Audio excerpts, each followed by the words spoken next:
Julianta, suele ser la idea de centrar los problemas como si fueran problemas exclusivos de un gobierno concreto, de un país concreto.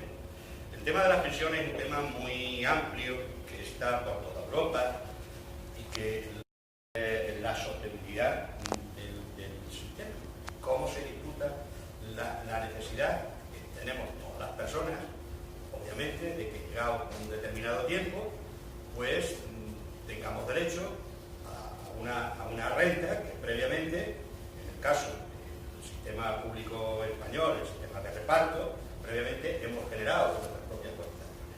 Por tanto, como decía, lo fundamental para mí es básicamente identificar los elementos básicos, ¿no? Lo primero que habría que decir, creo yo, que el sistema de pensiones, desde sus mismos orígenes, y ahora mismo también, forma parte de lo que venimos a denominar estado del bienestar. Y por tanto no es ajeno el sistema de pensiones al ataque que está sufriendo el estado del bienestar, en todos sus términos, sea la sanidad, la educación, la dependencia, etc. Todos los elementos que están de alguna manera identificados como estado del bienestar. Están todos sufriendo, digamos, ese ataque. Esto empezó, de alguna manera, en el siglo XIX, en la Alemania de Bismarck, con una serie de leyes que al mismo tiempo que se intentaban poner en marcha, el tema de los seguros de vejez, de desempleo, el de enfermedad, etc., al mismo tiempo que eso se producía con la promulgación de las leyes antiobreras y antisocialistas. Es decir, el propio estado del bienestar nace como una consecuencia de la organización obrera y va consustancialmente unido a ese elemento. Yo creo que este es un primer elemento fundamental. No estamos hablando de fórmulas matemáticas. Si nosotros cuando hablamos del tema de pensiones lo ciframos a expertos, que es lo que nos dicen todos los días en la televisión, y a fórmulas matemáticas, estamos errando el tiempo. Es decir, este es un elemento fundamental de lo que nosotros llamamos lucha de clases, desde sus mismos orígenes.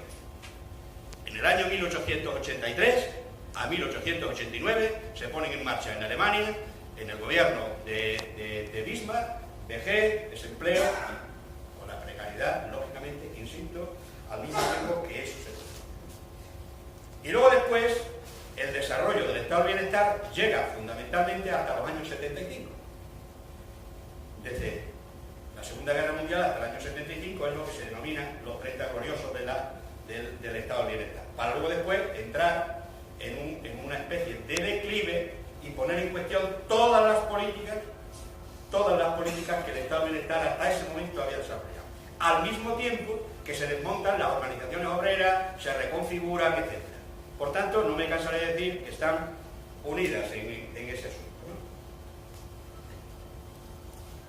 ¿no? Efectivamente, esto que yo estoy diciendo no es algo que sea unívoco ni que sea 100% aceptado, porque también el estado del bienestar ha tenido otro tipo de interpretaciones, como por ejemplo la urbanización, la industrialización, el hecho del desarrollo institucional, del Estado moderno, todos estos elementos. Pero todos estos elementos, una vez que ha pasado y llega la crisis, pues sencillamente creo que no pueden seguir manteniéndose en pie.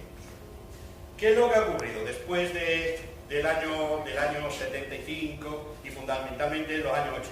Porque hay un cambio de paradigma, guiado fundamentalmente por el Banco Mundial, el Fondo Monetario Internacional, la gestión de la propia Unión Europea, que luego después ha ido desembocando en los propios estados. Y de eso hay muchísimas pruebas. Desde lo que fue en principio, lo que fue el consenso de Washington, las privatizaciones y todo, realmente en toda Europa, que es donde podemos hablar propiamente de estado del bienestar, habían obedecido a lo que se llamaba sistema de reparto y de prestación definida. Es decir, que con las prestaciones, con las cotizaciones de los actuales trabajadores, se pagaba y se prevén pagar, es decir, las pensiones futuras. Es decir, hace un mismo efecto, un efecto de confianza, uno cotiza ahora en la perspectiva de que finalmente le van a devolver o le van a pagar una pensión. Eso era el sistema de reparto, y el asunto de prestación definida venía dado por el hecho de de que al final eso de alguna manera estaba regulado, uno atendía y sabía cuál era su pensión, y obedecía a algo que estaba puesto en la ley. Ese modelo empieza a hacer agua, empieza a ser cuestionado fundamentalmente con dos argumentos, un argumento económico y un argumento demográfico, ambos muy falaces.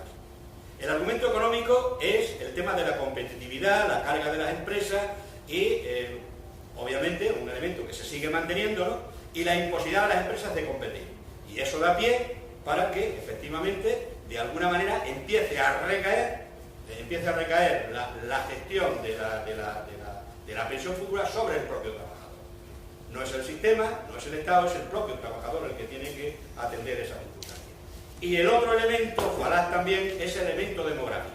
Curiosamente, es decir, es un problema lo que es, digamos, desde el punto de vista demográfico, la mayor cuota que hemos alcanzado la humanidad, y sobre todo en los países desarrollados. A principios del siglo, me refiero al siglo XX, en este caso, la mayoría de la población no alcanza, bueno, la media, la esperanza de vida era de 35 años. La mitad de los nacidos no llegaban a los 15 años. Y ahora, un siglo después, resulta que tenemos una esperanza de vida media de 85 años. Y eso no puede ser un problema. Eso no puede ser un problema. Es un problema si obviamente eso se hace desde una visión de negocio, desde una visión del capital. Y efectivamente ahí hay una cuestión en ese argumento que hay que retener, ¿no? Como decía, en los años 80 y 90 se empieza a formular todo el cambio y se empieza, en principio, a pedir o a impulsar los modelos de capitalización. De manera que en aquel entonces el Fondo Monetario Internacional lo que trata de hacer, y el Banco Mundial lo que tratan de hacer, es generalizar el tema de la capitalización como una alternativa total al sistema de reparto. Eso ahora mismo ya no está en cuestión.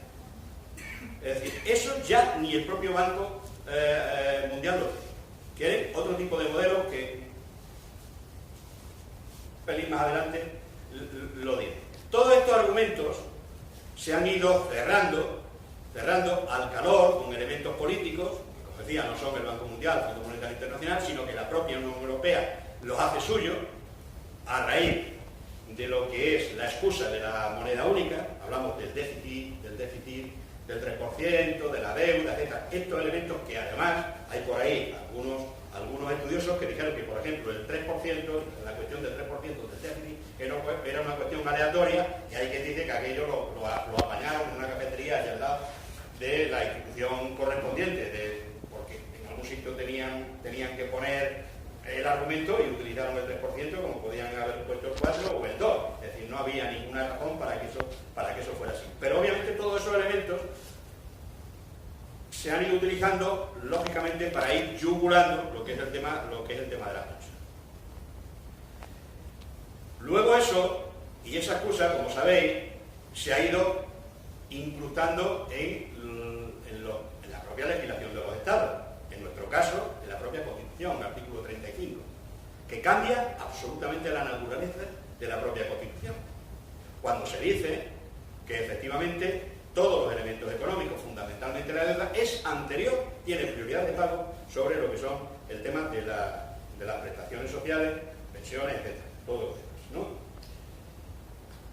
Todo esto conforma un ataque perfectamente diseñado con todo esto para, obviamente, como aquí se ha dicho, poner en marcha el sistema o un área de negocio enorme que mueve el tema de las pensiones, por ejemplo, en los presupuestos generales del Estado, en los proyectos de presupuestos generales de este año, que no sabemos si van a salir adelante o no todavía, falta, como sabéis, la cuestión del Senado, las pensiones contributivas son 120.000 millones. Perdón, de euros. ¿Qué estaría pensando? 120.000 millones. Curiosamente, una cantidad muy significativa. Yo esta mañana, no tiene nada que ver, solo que es una coincidencia, ¿no? Una coincidencia, me ha llamado la atención y no me resisto a contarlo. En el año 80, la participación de los trabajadores en la renta nacional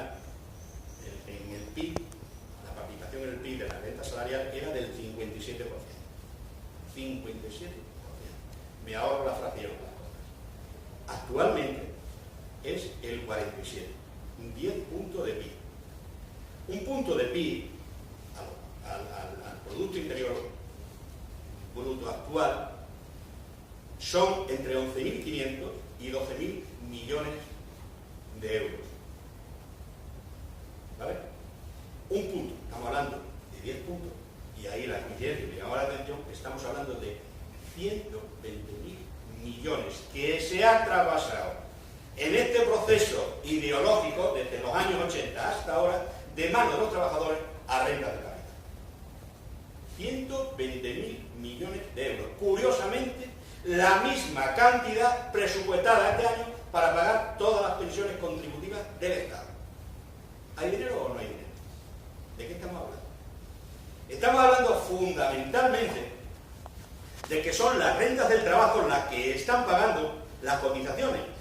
Son además las rentas del trabajo las que pagan fundamentalmente también a través del consumo y a través del IRPF todo lo que es el montante de no solo de las pensiones, todas las prestaciones sociales y toda la gestión prácticamente de lo que es el presupuesto general del Estado.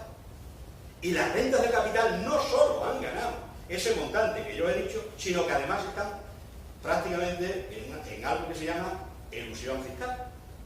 No solo fraude fiscal, que es lo que está legislado y tú eludes, sino elusión fiscal, en el sentido de que, bueno, es decir, se paga una cantidad ridícula en relación, obviamente, a lo que tendríamos que pagar. Entonces, todos esos elementos están ahí que a mí me interesaba destacar. Yo me imagino que Carlos entrará luego en detalles, ¿no? Es decir, ¿cómo han hecho estas reformas? Estas reformas han hecho, las reformas de las pensiones normalmente pueden atender a lo que se llama reformas sistémicas o reformas incrementales, ¿no? En este caso estamos hablando de reformas no sistémicas, que son por las que se han optado básicamente, es decir, que no cambian la naturaleza de la cuestión, pero sí incrementales, de aquellas que van poquito a poco, gota a gota, van cambiando la naturaleza de la prestación. Y en este caso, digamos que ha habido un tránsito desde lo que decía antes, la prestación definida, a algo que llaman ahora contribución definida. ¿Qué es la contribución definida? La contribución definida es que uno está cotizando y no sabe cuánto realmente va a cobrar. Esto ya también lo tiene un poco el sistema español y luego brevemente lo explico. Pero primero el concepto, es decir, lo que es la contribución nacional definida, que es algo que lo han hecho ya en Suecia y en otros países, funciona de la siguiente manera, es decir, el cotizante tiene una especie de cuenta virtual donde van todas sus cotizaciones, ¿no? Por eso se llama nacional, porque no está sujeta, digamos, a una gestión financiera privada. Y entonces, de ahí, cuando el pensionista acceda a su pensión, no sabe cuánto va a cobrar, porque va a depender de la esperanza de vida y va a depender de otro elemento, que es el elemento de la revalorización anual de la renta, que va a ir en función de cómo van evolucionando los ingresos y los gastos del sistema. Esos dos elementos, eliminando lo que es la cuenta nacional, ya se han introducido en el sistema español. Es un sistema de reparto, pero a todos los efectos, ya lo que es el asunto de la esperanza de vida ya está imputado en el sistema y se va a poner en funcionamiento a partir del año que viene, del 19. Y lo que es el asunto de la revalorización de las pensiones, anual de pensiones, en función de lo que hay, ya se viene aplicando, la famosa historia del 0,25 y este tipo de cuestiones. Es decir, ¿por qué entran en cuestión con una fórmula complicadísima, que hay que ser, pues eso, por lo menos licenciado en matemáticas para poder comprenderla, donde entran todos esos elementos? Y eso es lo que en lo que estamos, ¿no? Es decir, en ese cambio de poder. Entonces, por ir terminando y dejándole la palabra a Carlos y luego después para que haya tiempo para el debate, ¿no? Yo quería concluir de la siguiente manera. Primero, con una cuestión. Las pensiones son parte del estado de bienestar y, por tanto, están sufriendo los mismos ataques. Es falso que no existan recursos. Claro que existen recursos. Acabamos de decir que ha habido un trasvase de recursos dentro del Producto Interior Bruto de los trabajadores al propio capital por un montante del año 80 para acá igual. Digo, es coincidencia, igual. Obviamente el año que viene probablemente eso se va a desequilibrar, es decir, igual a lo que es el montante de las pensiones o del proyecto que está en el presupuesto, ¿no? El montante de la pensión. Por tanto, no hay una cuestión demográfica. No hay una cuestión demográfica porque además no se puede ligar de la manera que se hace. Es verdad que la esperanza de vida se va creciendo, pero también es verdad que no tiene por qué crecer dignamente. Es decir, el hecho de que estén empeorando las condiciones sociales no quiere decir o hace prever de que no tiene por qué eso ser una cosa lineal. De hecho, por una cosa, cuando están hablando de equidad, otro argumento que se suele poner encima de la mesa, la equidad en el sentido de no cargar a las futuras generaciones con un excesivo gasto, se habla de equidad. Bueno, también hay que hablar de otra equidad. Los trabajadores que tienen pensiones más bajas, que han tenido una vida donde han podido contribuir menos, porque han tenido profesiones más precarias, han tenido profesiones más manuales, etc., está perfectamente contrastado de que viven menos. Las personas que cobran más, viven más. Estamos hablando de media, ¿vale? Y además hay un dato por ahí. Aquí en España se publica un poco eso, pero voy a dar también un dato. En el propio Madrid, la diferencia entre Orcasitas y el barrio Salamanca en cuanto a esperanza de vida media son 7 años. ¿Vale? Entonces, no es una cuestión demográfica. Demográficamente nunca hemos estado mejor que estamos. Nunca. Y además otra cosa, aquí hay que meter, elemento que supongo que mi compañero lo tiene en mente, que yo no desarrollo mucho más, el tema de la productividad. La productividad. ¿Vale? Es decir, no vale la historia esta que nos cuentan en la televisión y que utilizan muchísimo estos expertos y tal, de bueno, como no nacen niños, resulta que no vamos a tener un pensionista, tiene que ser mantener, un trabajador tiene que mantener a 2 pensionistas. Eso es una castaña, para empezar. Primero que hay que decir, oiga, ¿qué pasa con las rentas de capital? ¿Qué pasa con las rentas de capital? O sea, ¿las pensiones solo es una cuestión de los trabajadores? ¿Las rentas de capital están exentas de esto?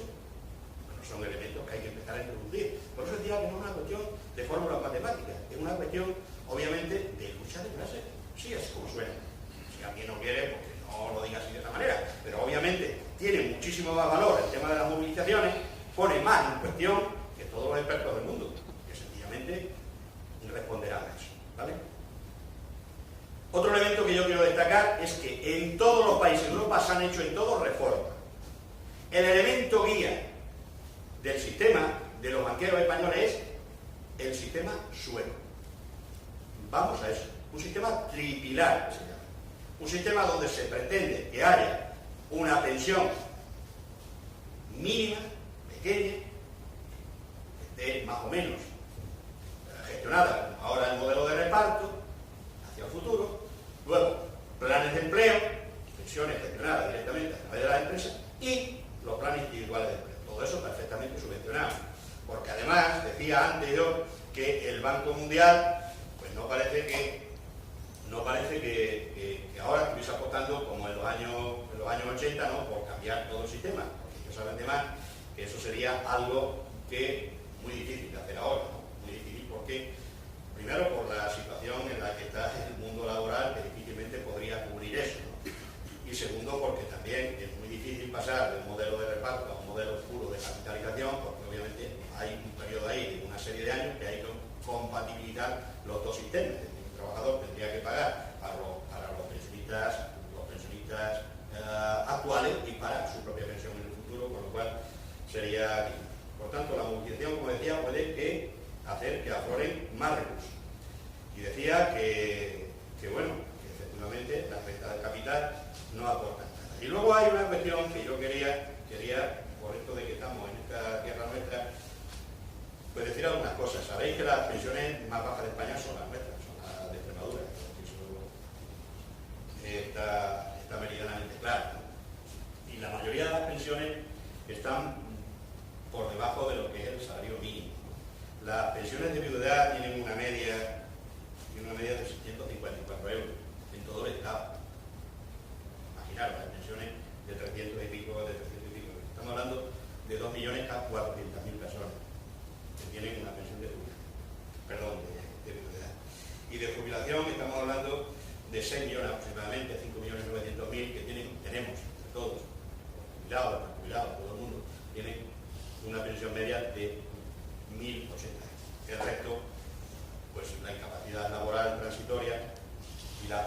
permanente, pues, perdón, la permanente, quiero decir, en torno a 1 millón, y en total pues hay en el sistema 9,5 millones de pensionistas, ¿no? Y es obviamente un factor fundamental de presión, ¿no?